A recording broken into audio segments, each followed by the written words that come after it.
Assalamu alaikum and welcome to Health Talks, the show where we dive deep into fascinating medical conditions, health challenges, and the stories of those who navigate with them. I'm your host, Dr. Rohanis. Today, we are shedding light on the conditions that might not be known widely but significantly impact the lives of many individuals. So, for that, today we are joined by Dr. Naila Rahman, consultant hematologist, Liaquat National Hospitals, who has extensive experience and knowledge in the field of hematology. Assalamu alaikum, ma'am. वालेकुम अस्सलाम अलैका शिकर Acha, ma'am, can you please provide an overview on immune thrombocytopenia और ये body के platelet count को या immune system को कैसे अफेक्ट करता है?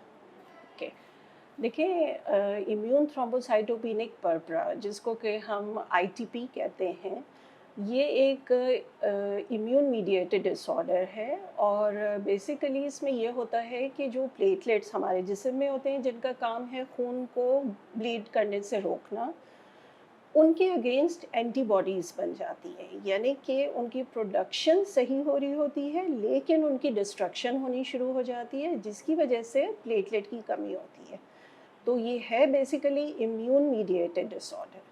ओके, ठीक है। अच्छा, इसके साइन और सिम्टम्स क्या होते हैं इनिशियली? कैसे एक पेशेंट को पता चलता है कि उसे खून की कमी है, इधर कोई डिसऑर्डर है?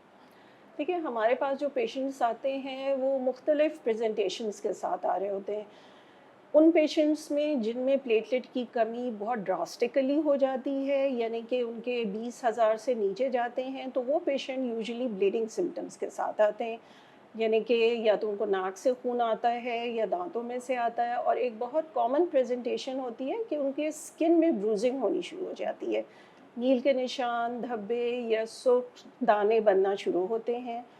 कुछ पेशेंट्स जो हैं वो हैवी पीरियड्स के साथ भी आती हैं ख़वातीन और कुछ के साथ ये भी होता है कि उनको पखाने में खून आना शुरू हो जाता है।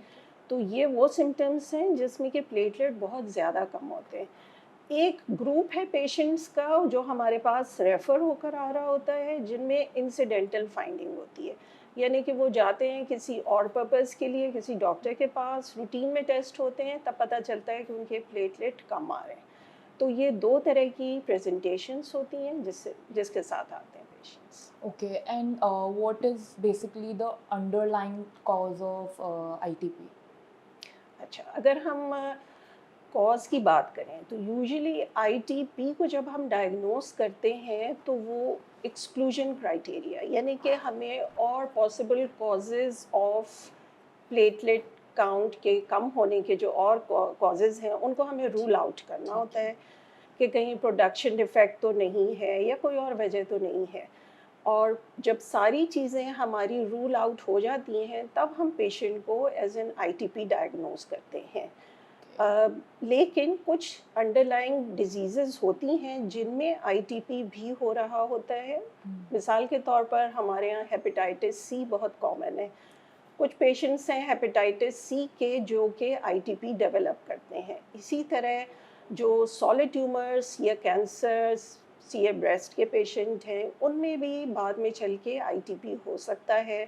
Okay. इसके अलावा कुछ ऑटो इम्यून डिसऑर्डर्स होते हैं, जोड़ों के मसाइल उसमें हो जाता है और एच पाइलेरी इन्फेक्शन जो हमारे यहाँ बहुत कॉमन है, उनमें भी पेशेंट आईटीपी के साथ प्रेज़ेंट करते हैं। ओके, अच्छा मैम, इसमें एज ग्रुप क्या होता है और स्पेसिफिकली कोई एक जेंडर को अफेक्ट करता है या सारे? देखिए यूजुअली आईटीपी जो है ना 2 एज ग्रुप्स को अफ़ेक्ट करता है। एक तो ये बच्चों में होता है, प्रेज़ेंट करता है बच्चों में। बच्चों में इसका रिस्पॉन्स टू ट्रीटमेंट बहुत अच्छा होता है। यूजुअली वो एक्यूट आईटीपी के तौर पे प्रेज़ेंट करते हैं। एक्यूट से मुराद है कि वो विदिन 6 मंथ्स रिकवर हो जाते हैं या within at the most 1 year spontaneous recovery उनकी हो जाती है। और जो दूसरा एज ग्रुप है वो होता है एडल्ट्स में और एडल्ट्स में भी ख़ासकर ख़वातीन में फीमेल एडल्ट्स में आईटीपी कॉमनली देखा जाता है। ओके। उनमें ये डिज़ीज़ क्रॉनिक हो जाती है यानी कि ये परसिस्ट करती है। ओके, अच्छा, इस डिसऑर्डर को रेयर डिसऑर्डर कहते हैं, इसका रीज़न? रेयर तो इसलिए है कि ये इतना कॉमन नहीं नहीं। डिसऑर्डर है, लेकिन हमने अपनी प्रैक्टिस में तो आईटीपी हम बहुत कॉमनली देख रहे होते ठीक है। हैं। जो हमारे इन पेशेंट्स हैं वो भी आते हैं थ्रोम्बोसाइटोपिनिया के साथ, जो कि फिर later on they turn out to be ITP.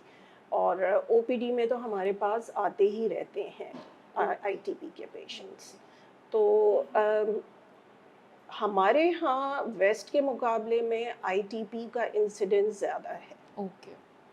ठीक है। अच्छा, इसके जो ट्रीटमेंट ऑप्शन अवेलेबल हैं, ये पाकिस्तान में अवेलेबल होते हैं या मुश्किल होता है?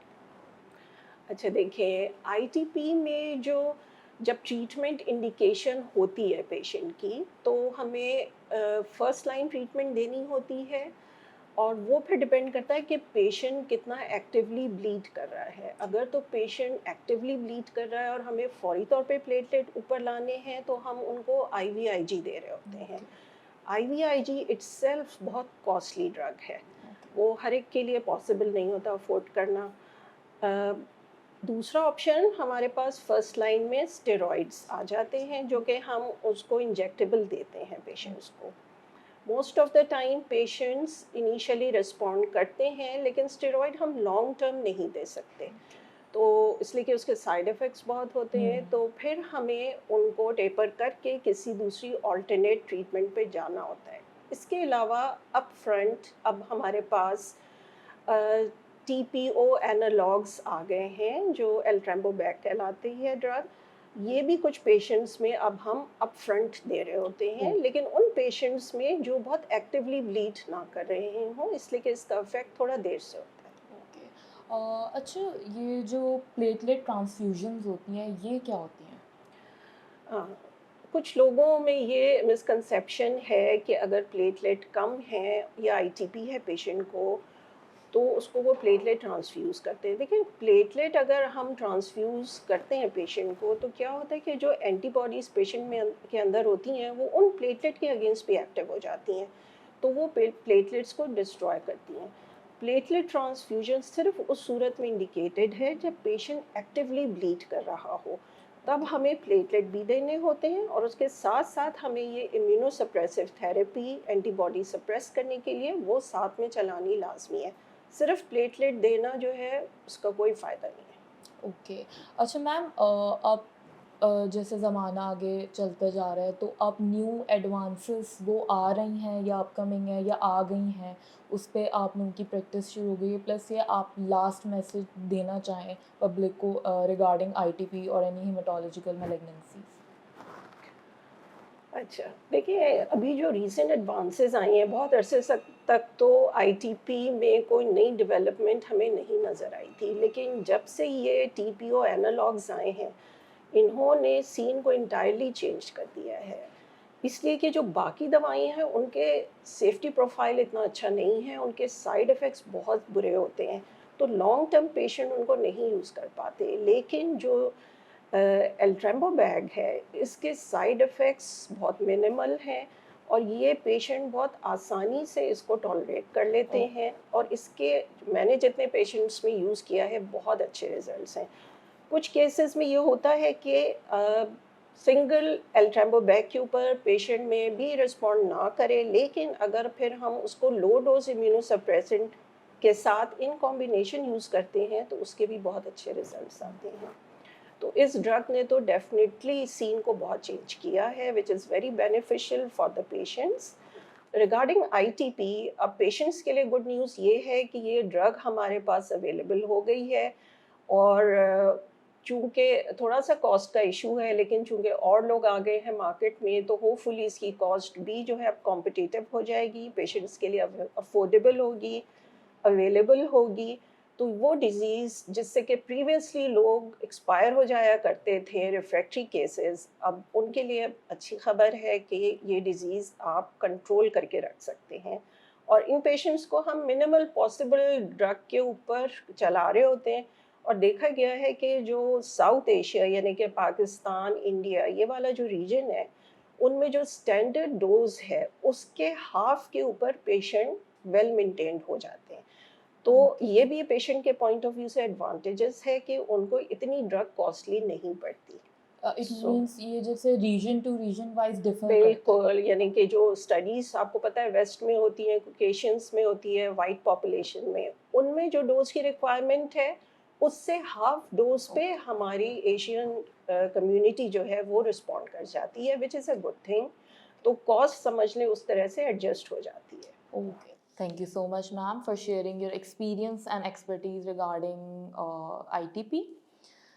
So, for more informative videos, you can visit our website www.himmelpharmaceuticals.pk, or you can visit our different social media platforms. Till then, take care and Allah Hafiz.